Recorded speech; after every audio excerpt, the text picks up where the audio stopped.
breaking news. Attorney General Tim Fox announcing a run for governor of Montana in 2020. Mr. Attorney General, great to have you on the show this morning. Hey, good morning, Aaron, and good morning to your listeners. It's a great day to be a Montanan. It is, yeah, beautiful day out there after all the snowfall that we got across the state. I got to see you over the weekend at a great wedding, and so I wondered what you might be up to, because you said, hey, can I join you on the radio later this week? Well, of course, we'd always welcome the Attorney General, but the big news just came out this morning. You're announcing a run for governor. Tell us why you decided to make the decision. Well, you know, I was born and raised in that neck of the woods over there where you live. I grew up in Hardin, and I know that unless we protect, promote, and enhance what we have here in Montana, future generations won't have the blessings that I've had to be able to live here all my life. And I've felt a calling throughout my life to serve. And, of course, I've served as Montana's Attorney General, and I would appreciate it if Montanans once again allowed me to serve as their governor. It's been 14 years. It will be 16 years by 2020 since Montana's had a Republican governor. We've lost the last four statewide governor's races as Republicans, and it's high time we had a conservative Republican that can win a race. And as you know, I just won re-election in 2016, was 67% of the vote. I had tens of thousands more Montanans vote for me than any other Republican on the ballot. And I think it's important that we take this opportunity and we actually win and put a conservative Republican in the governor's office. So that's why I'm in. I've got a record of leadership and results as Attorney General. I've turned back President Obama's Obamacare, his Waters of the U.S. rule, his so-called Clean Power Plan, by going to court and winning in court.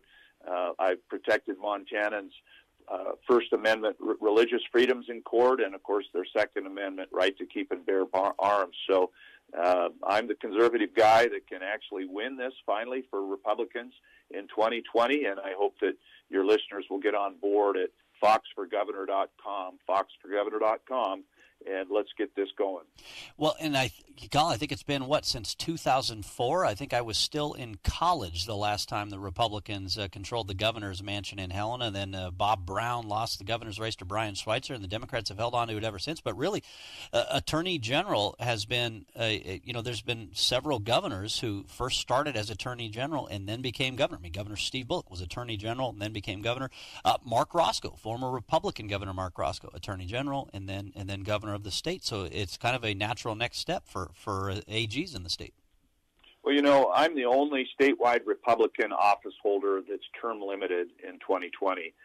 We have some fine individuals who are incumbents in statewide offices who should stay where they're at and keep those offices in Republican hands and not create opportunities for Democrats up and down the ballot by playing musical chairs with their candidacies. So the time is right. We do need a Republican governor. Certainly, you need one before you die. I'm sorry that you haven't had one since you were in college, but this is the time. This is our time, and we're going to make this happen. And so, again, I hope that your listeners will get out there, support me early, and that way we can get a head start on this and get it done. Do you think Republicans are already kind of taking the governor's race in 2020 a little for granted across this state? Because, with Steve Bullock term limited out, he can't run for re-election. And heck, I had John Heenan, who was a Democratic U.S. House candidate last year on the show. I mean, even he said there's no bench for the Montana Democratic Party right now. But do you think that Republicans could be taking that governor's race a little too for granted? And then all of a sudden, like you say, everybody starts to bail and say, well, I want to be governor. Now you have everybody and their mother running for governor instead of holding other seats.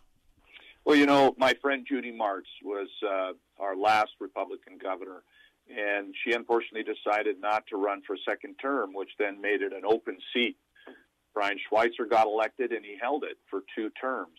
It was an open seat. We didn't win again, and Steve Bullock, of course, became our governor, and he's been able to hold it for the 2 terms that he's limited to.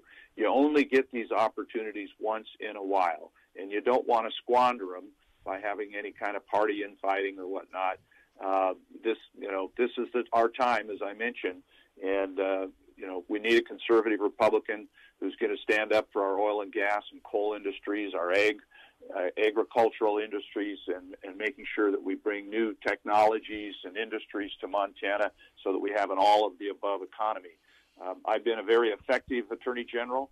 I've got a record of results, whether it be standing up to the administration in Washington, D.C., or protecting our First and Second Amendment rights, and obviously making our communities safer, protecting our constitutional liberties. These are all things that are conservative values. This is what I would bring to the governor's office, but we have to get started now and not take this for granted. We can't just think that we're going to win. We haven't in the past, and it's not a given, even in a red state like Montana, that Republicans are going to win the governor's office, unless there's someone like me who, again, won convincingly in 2016 and has favorables and positives and a record of leadership and results. I was we were chatting with, I think this was, we were chatting with Crow tribal leaders the other day on the show, and talking about coal, and I was just saying, okay, whether the next governor is a Democrat or a Republican, at least Brian Schweitzer, when he was governor, would talk in support of coal and he was trying to get stuff done. We've just had a governor who isn't even doing anything, frankly. And in fact, I joked about he's now on his fourth attempt after 3 failed attempts at getting infrastructure done. And I joked that he was kind of like that kicker, that Miami Dolphins kicker that was joked about in a Jim Carrey movie. And then I got this text from Greg in Billings saying, "Laces out, Finkel."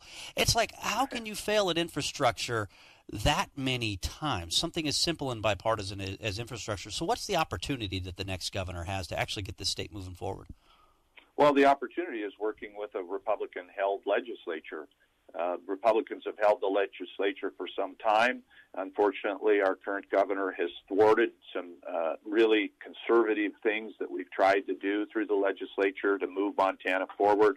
And he's been an absentee governor. He's been gallivanting off to Iowa and New Hampshire and not really paying attention to things here.